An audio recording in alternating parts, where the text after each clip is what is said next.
At this point, how many fights had you had boxing? No. Oh, I've had about, in amateurs, I'd have about 100 amateur fights. So by this point, you were. Yeah. So the guy that you were fighting against knew that you had competed with Team but GP? I'd been out of the sport for 8 years. Of course, that's what I'm so saying. That's the thing was, everyone was thinking, the guy took the fight because I'd been disappeared for nearly 9 years. But you still were known within the sport, like the people still knew you a little bit. Because, from when I'm thinking about the times, this was before Instagram, before when you were boxing, it was before the social Instagram media was race. just new then. Yeah. So when I come on the scene then, and because I didn't tell anybody, and after that knockout, the video went viral. Yeah, it went everywhere, yeah. No, I mean what viral? I had promoters calling me, like pro promoters calling me to sign up to turn pro. I was like, whoa, this is mad. I just knocked the guy out with a jab. And after that, I had a break because obviously the missus didn't agree with what I was doing. I came home that day, it was ructions in the house. And this is where I realised, well, of everything I was doing, nothing filled the gap like boxing and fighting. And I was pretending to be something that I wasn't. And I was living 2 different lives. Which I was lying all the time to my partner, and because I didn't want the consequences of the arguments when I was going home, and it pushed me away from her because I knew that she didn't agree with what I was doing, and because I respected that, I was stuck in catch-22 because I've never had family, and now I've got a family, and if I went back boxing, I would lose that family.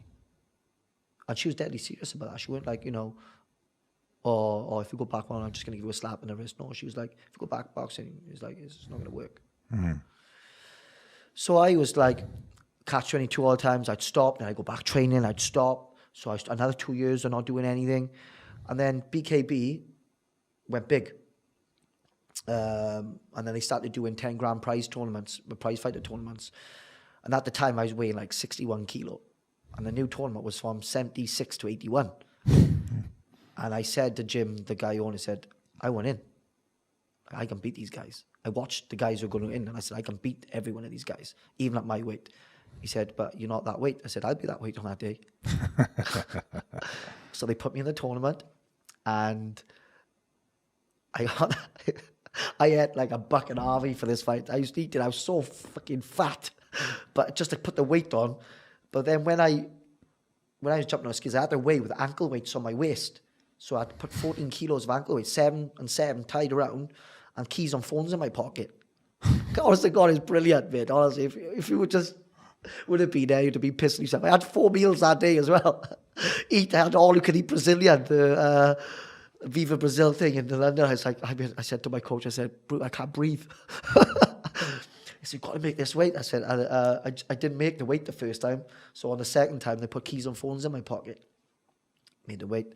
Made the weight by putting on weight. So you went from when you were doing the Olympic boxing or the Team GP, you were 51 struggling to go down, and now you're trying to get to 76. Well, it's impossible. I'm not. The heaviest I can go is 67 kilo. Yeah. That's the heaviest I can go. Yeah. So jumped to the scales, and I drew the best one at the time was James Kennelly. So he'd had over 80 amateur boxing fights, been a tough guy, been in jail, all that bullshit. And this was the one, like I said, here we go. And he was 6'2", he's huge. I didn't realize how big he was until we met on the conference day. So I touched gloves, I was like, oh fuck, he's so big. And it was mad because that's just the confidence I knew with my experience.